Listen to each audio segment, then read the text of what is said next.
दोस्तों फिल्म की शुरुआत में हमें दिखाई देता है कि एक हेलीकॉप्टर देखते ही देखते एक झुग्गी में क्रैश हो जाता है और सभी तरफ मातम मचा होता है। अमेरिकन मिलिट्री फोर्सेस लोगों को बचाने में बिजी नजर आती है और फिर हमें दिखाई देता है कि कुछ लोग भयंकर इंसानों को हंट कर रहे हैं जिसका एक ही वार शिकार को सीधे लुप्त कर देता है। इससे पहले कि सोल्जर्स रिस्पॉन्ड करें, एक भयानक विस्फोट से उन सब की रूह कांप जाती है और फिर स्पेशल फोर्सेस के कैप्टन की आंखें कैनन की किसी एबेंडेंट जेल में खुलती है। दिमागी चोट लगने के कारण अब उसे कुछ भी याद नहीं है कि वो कौन है और कुछ टाइम पहले उसके साथ क्या घटा था। उसे शरीर में अजीब सी सेंसेशन महसूस होती है और बिजली का झटका उसे बिल्कुल भी फील नहीं होता। बाहर वो देखता है उसे सभी जगह मातम नजर आता है। कोई खबर नहीं कि आखिर ये सब हो क्या रहा है। उसके बगल में एक नातिया फ्रेंच मिलिट्री डॉक्टर से अपडेट देती है कि उन्हें एक रेसिस्ट ठग ने यहाँ कैद किया हुआ है और इससे पहले कि वो कुछ और बताए, अचानक से सारे इलेक्ट्रिकल हार्डवेयर्स वायलेंटली स्पार्क करने लगते हैं। नादिया उसे अलर्ट करती है कि ये दुश्मन नजदीक हो सकते हैं, उनका साइन है। वो उसे सबसे बुरी खबर से भी जागरूक करती है कि धरती को electrified by product robotic aliens ने कब्जे में ले लिया है और अब ऐसी स्थिति हो गई है कि सरवाइव करने के लिए इंसान एलियन से ही बदतर हो गए हैं, क्योंकि एलियन कम से कम एक झटके में जान लेते हैं। और अब रेसिस तक का ग्रुप लौट आता है। उनके सामने एक व्हाइट मैन की ब्रूटली जान ले लेते हैं। अब सोल्जर का शिकार और नादिया का बलात्कार करने के लिए आगे बढ़ते हैं। सोल्जर फाइट बैक करता है, वहीं नादिया थक के मैनहुड को चोट पहुंचा के उसे सबक सिखाती है और गन छटक कर बाकी सभी को निपटा देती है और लास्ट में वो अपने गुस्से की आग भी बलात्कारी पर निकाल देती है। वही सोल्जर थक को ढेर करने के बाद पहली बार उसका सामना एक एलियन ड्रोन से होता है। इससे पहले कि वो भी निपट जाए, वो एक कार में छिप जाता है।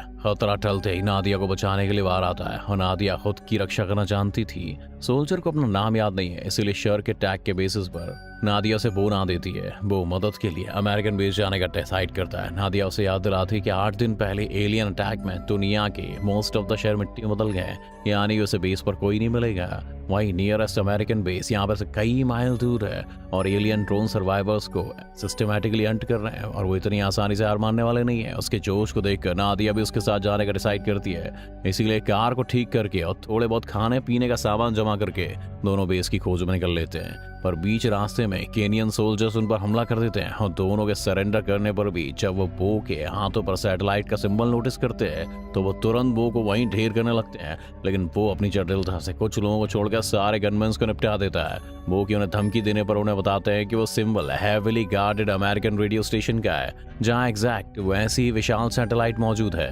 उनका मानना है कि अमेरिकन ने अपने मतलब के लिए उस सैटेलाइट का यूज करके एलियंस को धरती पर बुलाया है, इसीलिए सिवाय उनके सैटेलाइट के सब कुछ तबाह हो गया है। वो को यकीन नहीं होता कि उसके देश के लोग ऐसा कर सकते हैं, इसीलिए उनकी जीप लेकर वो गुस्से की आग में रेडियो स्टेशन के लिए निकल पड़ता है। और अगर केनियंस की बात सही निकली तो वो खुद अपने हाथों रेडियो स्टेशन को नष्ट करने की कसम खाता है। इनके रास्ते के बीच में एक एलियन ड्रोन के पीछे पड़ जाता है। इलेक्ट्रिक वायर से घिरे रास्ते से होते हुए बचते बचाते लोग निकल आते हैं और इनकी गाड़ी वहीं ठप पड़ जाती है और इसीलिए उन्हें कार छोड़कर मलबे के पीछे छिपकर पनाह लेनी पड़ती है। और एक मासूम परिवार एलियन ड्रोन के बीच फंस जाता है। बचने का कोई रास्ता नहीं था, इसीलिए पिता अपनी कुर्बानी देकर अपनी बेटी को बचाने के लिए एलियन ड्रोन को अपनी तरफ अट्रैक्ट करता है, पर बेचारे दोनों मारे जाते हैं। वहीं ये दोनों चाहकर भी उन्हें बचा नहीं पाते। इनफैक्ट वो खुद भी ऑलमोस्ट एलियन ड्रोन का शिकार बनते बनते बच जाते हैं। एक डॉक्टर होने के नाते ये मंजर देखने के बाद नादिया पर गहरा असर पड़ता है। कुछ और मंजिल तय करने के बाद दोनों एक जगह रात गुजारने के तय करते हैं और बातों से दोनों एक दूसरे को पर्सनली जानने और समझने लगते हैं। अगली सुबह होते ही दोनों पैदल निकल पड़ते हैं, पर बीच रास्ते में कुछ एलियन ड्रोन हंटर्स उन्हें घेर कर बंदी बना लेते हैं और एलियन ड्रोन को अट्रैक्ट करने के लिए उन्हें चारा बनाकर बीच रास्ते में चेन में बांध देते हैं। जब वो काम कर जाता है, क्योंकि एलियन ड्रोन उनकी तरफ बढ़ने लगता है और मौका मिलते ही वो चारों तरफ से अपने कोऑर्डिनेटेड अटैक को अंजाम देते हैं। और चाहे वो कितनी हजारों गोलियां बरसा लें, बजूका से भी फायर करें, वो उसे ढेर नहीं कर पाते। इससे पहले कि वो अपना आखिरी रास्ता एलियन ड्रोन को इलेक्ट्रिट्यूट करके मार गिराए, तब तक एक और एलियन ड्रोन उन पर टूट पड़ता है। वो कैसे भी करके खुद को कैसे छुड़ा लेता है और उसे हैरानी होती है कि वो ठीक एलियन ड्रोन के सामने होते हुए भी वो उसे छोड़कर बाकी सभी को हंट कर रहा है। किसी तरह नादिया को भी रिहा करने के बाद दोनों तुरंत छिप जाते हैं और ड्रोन हंटर के पीछे पड़ जाते हैं। आसपास का एक्सपीरियंस करने के बाद आगे उन्हें एक बुरी तरह घायल फोटोग्राफर मिलता है जो उन्हें देखकर खुश हो जाता है, क्योंकि उसने कई दिनों बाद जिंदा लोगों को देखा है। उनसे शेयर करता है कि वो दुनिया भर में एलियन के विरुद्ध लड़ने के जोश को जगाने के लिए निकला था अपने कैमरा की मदद से। दोनों को एक शॉकिंग जानकारी का पता चलता है कि एक बड़ा सा एलियन मदरशिप इंसानों को अगवा कर रहा है। वहीं उसे पता है कि वो बचने वाला नहीं है, इसीलिए वो उनसे उनकी जान लेने के लिए बहुत विनती करता है, क्योंकि वो इस तरह तड़पते हुए नहीं रह सकता था। और जाहिर तौर पर दोनों में हिम्मत नहीं होती ऐसा करने की, पर उसके कई बार गिड़गिड़ाने के बाद नादिया को दिल पर पत्थर रखकर उसकी जान लेनी पड़ती है। कई दिन तक रास्ता तय करते करते बीच बीच में बो को अपनी याददाश्त थोड़ी थोड़ी याद आने लगती है। रास्ते में एक नई कार को हाईजैक करने के बाद उन्हें अब साफ नजर आने लगता है कि एलियंस ने धरती पर कैसा कहर बरसाया है, और उनकी सबसे बड़ी बदनसीबी कि अब हजारों में एलियन ड्रोन्स उनके पीछे पड़े थे। कार में भी स्पीड न होने के कारण उन्हें कार छोड़ के एक अबैंडन्ड घर में बना लेनी पड़ती है।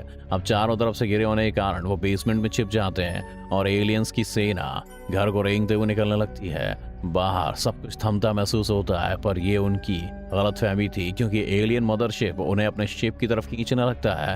हैरानी की बात कि शिप नादिया की तरफ खींची चली जाने लगती है। वो की लाख कोशिश करने पर भी वो नादिया को नहीं बचा पाता और लास्ट में वो बेचारा अकेला छूट जाता है। वो पैरों से घायल लंगड़ाते लंगड़ाते फाइनली बेस पहुंच जाता है और उसका आखिरी आसरा बेस एलियन के हमले में खंडर में बदल गया होता है। पास में एक रेजिस्टेंस का पता चलने पर वो उसी डायरेक्शन में निकल पड़ता है। कमजोर और घायल वो एक जगह आराम करने के लिए बैठ जाता है। वहां स्पाइडर लाइक ड्रोन्स उसकी तरफ बढ़ने लगते हैं, पर हैरानी वाली बात यह है कि वो उसे बिना चोट पहुंचाए अपने रास्ते निकल जाते हैं। आंख खुलने पर उसे पता चलता है कि वो रेजिस्टेंस फाइटर्स द्वारा बचा लिया गया है। उनके लीडर से उसे पता चलता है कि वो एक ईएमपी बॉम्ब पर काम कर रहा है, जिसकी मदद से वो एलियन मदरशिप को इलेक्ट्रिट्यूट करने के विचार में जो सारे एलियन ड्रोन्स को कंट्रोल करता है, जिससे वो तभी डेटोनेट कर सकते हैं जब एलियन मदरशिप का सबसे कमजोर मूवमेंट जो लोगों को अपनी तरफ खींच रहा होगा वो तब वो की नजर उनके कुछ स्केचेस पर पड़ती है। तब उसकी याददाश्त और भी ज्यादा लौट आती है कि उस घटना के बाद एलियन ड्रोन से उसकी स्पाइन में ट्रांसमीटर डिवाइस फिट कर दिया गया था, जिसके कारण से शायद उसे कई बार एमनेशिया अटैक्स और उसमें बिजली के झटके को सहने की शक्ति भी पैदा हो गई थी। इसीलिए वो जहां भी गया ड्रोन्स ने उसे आसानी से ढूंढ निकाला। एलियंस उसे यूज कर रहे हैं ताकि वो उसे फॉलो करते हुए बाकी इंसानों को हंट या अगवा कर सके। इसी तरह उसका पीछा करते करते एलियन ड्रोन्स को रेजिस्टेंस के अड्डे का भी पता चल जाता है और अब वो हजारों की संख्या में उनकी तरफ बढ़ रहे होते हैं। अब इसे एक रेजिस्टेंस फाइटर का दिमाग घूम जाता है और उससे में वो बो की जान लेना चाहता है, लेकिन बो ने समझाने में सफल हो जाता है कि वो इसका अपने फायदे के लिए इस्तेमाल कर सकते हैं, क्योंकि ड्रोन्स उसे चोट नहीं पहुंचाएंगे। वो खुद ही ईएमपी बॉम्ब को मदरशिप के करीब ले जा सकता है। सभी मिलकर प्लान तैयार करते हैं जहाँ एलियन वाला शिप हमेशा लोगों को सेम जगह इकट्ठा करते हैं अगवा करने के लिए, जिस जगह वो टनल्स के रास्ते पहुंच सकते हैं। वो टनल्स के रास्ते निकले ही होते हैं कि बीच रास्ते में स्पाइडर ड्रोन्स की सेना उनके पीछे पड़ जाती है, पर वही रेजिस्टेंस फाइटर खुद का बलिदान देकर उन्हें आगे बढ़ने में हेल्प करती है। और बचते बचाते वही टारगेट लोकेशन पहुंचने पर उन्हें नजर आता है कि वो मासूम लोगों की भी इस बॉम्ब को डिटोनेट नहीं कर सकते।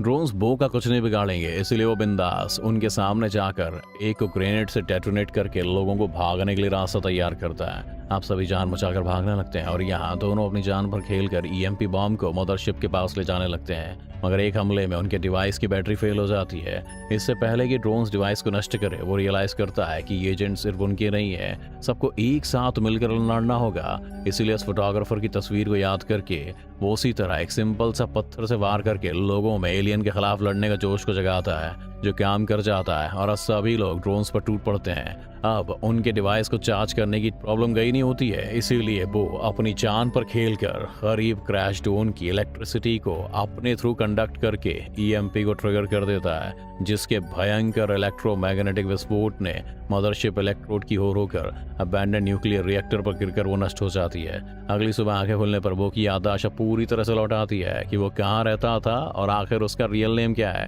पर गुरु नादिया की याद में वो खुद को बो नेम करने का तय करता है और अब शायद धरती एलियन के कंट्रोल से मुक्त हो गई है। इसी हैप्पी एंडिंग के साथ ही मूवी खत्म हो जाती है। अगर आपको मेरी वीडियो पसंद आई हो तो मेरे वीडियो को अगर आप फेसबुक पर देख रहे हैं तो मुझे जरूर फॉलो करें, और यूट्यूब पर देख रहे हैं तो मेरे चैनल को जरूर सब्सक्राइब करें। मेरा नाम गगन है। मिलते हैं अगले एक्सप्लेनेशन वीडियो में।